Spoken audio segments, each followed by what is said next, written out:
কেমন আছো তোমরা সকলে? নিশ্চিত সকলে ভালো আছো। আজ তোমাদের জন্য আরো এক নতুন গল্প নিয়ে এসেছি। রাজামশাইকেই রক্ষা করেন গোপাল। গোপাল বর্ষার দিনে ছাতা মাথায় দিয়ে বাজার থেকে বাজার করে ফিরছিলেন, আর বলছিলেন দূর দূর ভালো লাগে না, সারাক্ষণই বৃষ্টি লেগেই রয়েছে, আর বৃষ্টিতে ভালোই লাগে না। তারপর ছাতা নিয়ে হেঁটে চলতে চলতে হঠাৎ দেখে উল্টো দিক থেকে পণ্ডিত মশাই আসছেন। পণ্ডিত মশাই বলে, কি গোপাল, কোথা দিয়ে আসছো? গোপাল মনে মনে হবে, এই রে, পণ্ডিত মশাই এখন হাজারো প্রশ্ন করবে। অমনি বলে, এই তো বাজার থেকে ফিরছি। বলে, কি আনলে? বলে, এই শাক পাতা আর কই মাছ নিয়ে এলাম। বলে, কই মাছের কি তেল কই করবে? গোপাল বলে, সে কি আর আমি জানি, সে তো গিন্নি জানে কি করবে। গোপাল তখন বলে, পণ্ডিত মশাই আপনার ছাতা গেল কোথায়? বলে, গোপাল আমি তো স্নান করে ফিরছি, তাই আমার ছাতার দরকার নেই। গোপাল তখন বলে, পণ্ডিত মশাই আমার ঘরের ভিতরেও ছাতা লাগে আর ঘরের বাইরেও ছাতা লাগে। অমনি পণ্ডিত মশাই বলে, কেন, তোমাদের বাড়ির চাল কি ফুটো হয়ে গেছে নাকি যে ঘরের ভেতরেও ছাতা লাগে? বলে, হ্যাঁ হ্যাঁ, তাই বই কি। বলে, ও তাহলে সারাচ্ছ না কেন? গোপাল বলে, সে তো একটা আলাদা মজা, কারণ খুব লোভ হয়তো ছাতা নিয়ে বসতে, তাই। বলে, কেন গোপাল, ঘরের ভেতরে ছাতা নিয়ে বসতে ভালো লাগে কেন?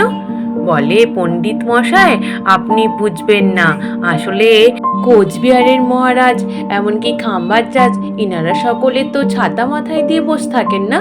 অমনি পণ্ডিত মশাই বলে, ওটা কি জাতা ছাতা?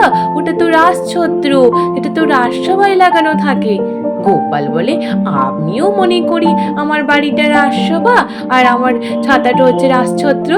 বলে, গোপাল তুমি সত্যি মজা করে বলতে পারো বটে গোপাল। বেশ বেশ, তুমি এসো, আমি এখন চলি। গোপাল তখন বাড়ি ফিরে যাচ্ছিল। বাড়ি ফিরে যাওয়ার পথে হঠাৎ প্রহরীর সাথে দেখা হয়। প্রহরী এসে বলে, গোপাল দাদা, তোমাকে রাজামশাই এক্ষুনি ডেকে পাঠিয়েছেন গোপাল দাদা। গোপাল তখন বলে, কেন হঠাৎ? বলে, জানি না, খাম্বাজ এসছে দেখলাম। বলে, বেশ বেশ প্রহরী তুমি এসো, আমি যাচ্ছি। তারপর গোপাল বাড়িতে ফিরে গিয়ে গিন্নিকে ডেকে বাজারের ব্যাগ দেয়। বলে, গিন্নি তখন চিৎকার করতেই থাকে, কি গো, তোমাকে বলেছিলাম না ঘরামিকে আনতে, চাল ফুটো হয়ে ঘরে জল পড়ছে। গোপাল বলে, গিন্নি বেশ বেশ, আমি ঘরামিকে আনবো, তুমি রাগ করো না, বাজারের ব্যাগটা নাও, আমি একটু রাজসভা থেকে আসছি। অমনি বাজারের ব্যাগটা গিন্নিকে ধরিয়ে দিয়ে গোপাল রাজসভার দিকে রওনা হয়। রাজসভায় গিয়ে যখন দেখে ওখানে খাম্বাজ রাজ এসে রাজামশাইয়ের সাথে আলোচনা করতে থাকে। খাম্বাজ রাজার বাবা মারা গেছেন, তাই উনি নেমন্তন্ন করতে এসছেন। রাজামশাই তাই বলেন, আপনার পিতৃবিয়োগ বলে কথা, খুব খারাপ লাগছে, বেশ আপনাদের শ্রাদ্ধানুষ্ঠানে আমি যাব। হঠাৎ করে খাম্বাজ রাজার মন্ত্রী বলে, দেখুন দেখুন রাজামশাই, এই যে রাজা কৃষ্ণচন্দ্রের সব চুল তো পেকে গেছে। এই দেখে খাম্বাজ রাজা উঠে এসে বলে, দেখি দেখি, কই কই, হ্যাঁ তো, এ কি কৃষ্ণচন্দ্র, তোমার এই পাকা চুল নিয়ে কি তুমি আমাদের ওখানে যাবে? ওখানে তো পাগড়িও পরা যাবে না, তাহলে তোমায় তো পাকা চুল নিয়ে যেতে হবে। ওদিকে মনে মনে গোপাল মনে করে যে খাম্বাজ রাজ নেমন্তন্ন করতে এসছে, আবার রাজামশাইকে পাকা চুল নিয়ে টিটকিরি করে যাচ্ছে। তারপর বলে, বেশ বেশ কৃষ্ণচন্দ্র, তুমি তাহলে এসো তোমার এই পাকা চুল নিয়ে। অমনি বলে খাম্বাজ রাজ আর খাম্বাজ মন্ত্রী ওখান থেকে চলে যায়। তারপর রাজামশাই বলে, গোপাল দেখলে তো, খাম্বাজ রাজ নেমন্তন্নও করলো, সঙ্গে সঙ্গে আমার পাকা চুল নিয়ে টিটকিরিও করলো। গোপাল বলে, সে তো আমি বুঝতে পারলাম রাজামশাই, আপনি যেমন চুপ হয়ে বসে থাকলেন, আপনিও তো কিছু বলতে পারতেন, তাই না রাজামশাই? রাজামশাই বলে, কি করি বলো তো গোপাল, কি করে এই পাকা চুলগুলোকে কালো করা যায়?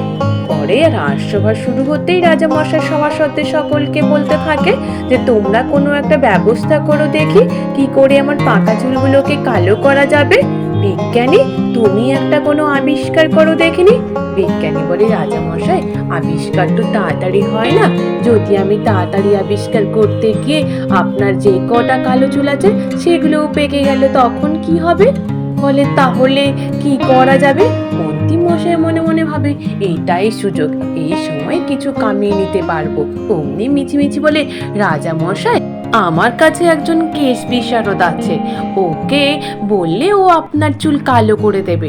রাজা মশাই বলে, বেশ বেশ মন্ত্রী, তাহলে তুমি তাড়াতাড়ি করে কেশ বিশারদকে নিয়ে আসো। গোপাল মনে মনে ভাবে, কি ব্যাপার, মন্ত্রী মশাই হঠাৎ করে রাজা মশাই চুল কালো করাতে উঠে পড়ে লেগেছে, নিশ্চিত তো কিছু মতলব আছে। রাজা মশাই দিকে বলে, গোপাল তুমি তো পারলে না, দেখো মন্ত্রী আমার জন্য কেশ বিশারদকে আনতে গেছে। তারপর রাজসভা শেষ হয়ে যাওয়ার পরে মন্ত্রী মশাই ছাতা হাতে নিয়ে বেরিয়ে পড়ে উপায় খুঁজতে।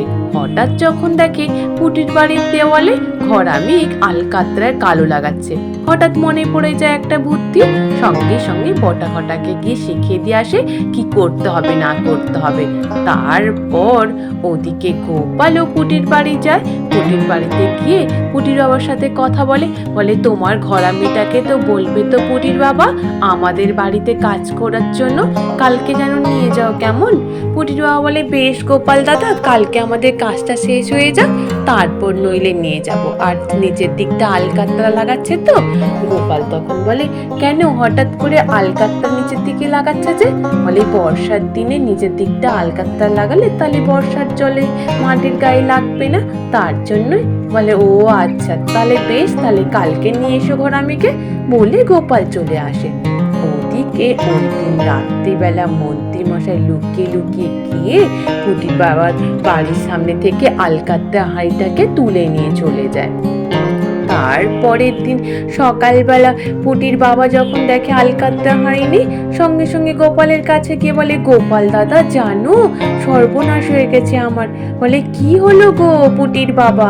বলে, জানো আলকাতরা হাঁড়িটা কেউ তুলে নিয়ে চলে গেছে, বুঝলে। বলে, তাই নাকি? গোপাল তখন মনে মনে ভাবে, আলকাতরা কালো, রাজা মশাইয়ের চুল কালো, এটা আবার মন্ত্রী মশাই রে না তো, দেখি চলো তো পুটির বাবা। যখন গিয়ে দেখে সত্যি আলকাতরা হাঁড়ি নেই, তারপর গোপাল সোজা যায় মন্ত্রী মশাইয়ের বাড়ির দিকে। হঠাৎ দেখে মন্ত্রী মশাইয়ের বাড়ির সামনে থেকে বলে বলে যাচ্ছে যে 300 মোহর আজকে কামাই করে নেব রাজা মশাইয়ের কাছ থেকে, তারপর ইলিশ কিনবো বলে বেরিয়ে চলে যায়। গোপাল যখন মন্ত্রী মশাইয়ের বাড়ির সামনে গিয়ে দেখে এক কোনায় ওই আলকাতরা হাঁড়িটা বসানো, সঙ্গে সঙ্গে গোপাল ওই আলকাতরা হাঁড়িটাকে তুলে নিয়ে চলে এসে ভূষকালির একটা হাঁড়ি নিয়ে গিয়ে ওখানে বসিয়ে রেখে দেয়। তারপর গোপাল ফিরে চলে আসে। ওদিকে মন্ত্রী মশাই ওই ভূষকালির হাঁড়িটাকে নিয়ে সঙ্গে বটাকে সাজিয়ে নিয়ে রাজা মশাইয়ের কাছে যায়। বলে, রাজা মশাই, এই তো আপনার জন্য নিয়ে এসছি কেশ বিশারদকে, আপনার চুল কালো করে দেবে বলে। সঙ্গে সঙ্গে কেশ বিশারদ চুল কালো করে দেয়। বলে, এই কালো সারা জীবন আপনার চুলে থাকবে, একবারও উঠবে না। রাজা মশাই বলে, বেশ বেশ। বলে, এখন ওটাকে ধোবেন না কেমন। তারপর বলে ওখান থেকে চলে আসে। মন্ত্রী মশাই বলে, রাজা মশাই আমাকে তাহলে পরে মোহরটা দিয়ে দেবেন। রাজা মশাই বলে, বেশ তাই দিয়ে দেব।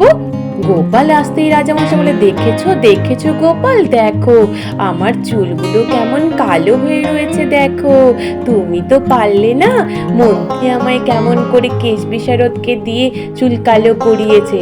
বলে, তাই নাকি রাজা মশাই, বাহ সুন্দর লাগছে তো, তাহলে কালকে খাম্বার যাত্রা যাচ্ছেন তো? বলে, হ্যাঁ হ্যাঁ গোপাল, কালকেই যাব। গোপাল তখন বলে, রাজা মশাই বৃষ্টি বাদলাতে যাবেন কিসে করে? বলে, কেন, আমার রথে করে যাব। গোপাল বলে, বেশ রাজা মশাই। তারপর ওই দিন রাত্রিবেলা গোপাল লুকিয়ে গিয়ে রথের চাকাটাকে ভেঙে দেয়। পরের দিন সকাল হতেই রাজা মশাই গোপাল দুজনেই বেরিয়ে পড়ে খাম্বাজাতের উদ্দেশ্যে। অমনি রথের চালককে বলে, কি হলো চালক, তাড়াতাড়ি করে আমার রথটা বের করে নিয়ে আসো। চালক বলে, রাজা মশাই রথের চাকা তো ভাঙা দেখছি। রাজা মশাই বলে, গোপাল তাহলে কি করে যাই? গোপাল তখন বলে, রাজামশাই একটা কাজ করুন, ঘোড়ার পিঠে করেই যাই চলুন। রাজামশাই বলে, বেশ তাই করো, তাই চলি। তারপর দুজনে মিলে ঘোড়ার পিঠে করে যাওয়া শুরু করে। কিছুটা পথ যাওয়ার পরেই হঠাৎ যখন দেখে বৃষ্টি শুরু হয়। বৃষ্টি শুরু হতে গায়ে গোটা ওই কালো ভর্তি হয়ে যায়, ভেসে ভেসে গোটা মুখ জামা সব কালো হয়ে যায়। গোপাল বলে, রাজামশাই এ কি, আপনার জামা মুখ সবই তো কালো হয়ে গেল বৃষ্টির জলে, এ কি অবস্থা হলো? বলে, তাই তো গোপাল, এই বেটা মন্ত্রী আমাকে ঠকিয়ে দিল, আমার গোটা জামা গায়ে পুরো কালো ভর্তি হয়ে গেল।